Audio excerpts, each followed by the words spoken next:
And guys, mag-change oil tayo ngayon ni Bluebee. Actually naka tatlong change oil na to.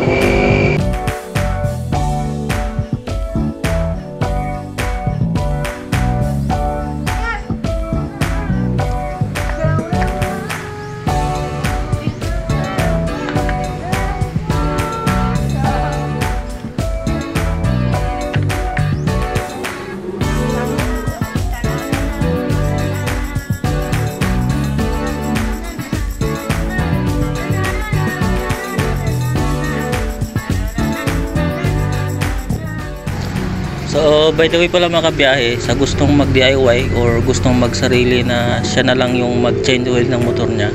So by the way guys, itong nuts dito, ito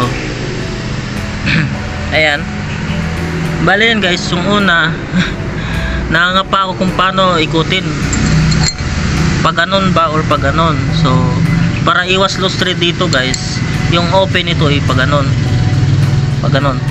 baga eto, ayan, yan po yung pang loosen niya or pang tanggal. Ayan po yung kurma ng ating Model T. Ayan. So bali pag ganun yung open papunta dun sa kaliwa, and pahigpit naman pa kanan pag ganun ka. So para lang po ito sa mga newbie na gustong sila na lang gagawa ng change oil nila, para hindi na sila punta dun sa kasa. By the way pala guys, yung gamit kong pang change oil, itong Mokoto na binili ko mismo sa dun sa Mitsubishi kasa. So ito yung pang change oil natin ng ating Euro Model T 150 Fi.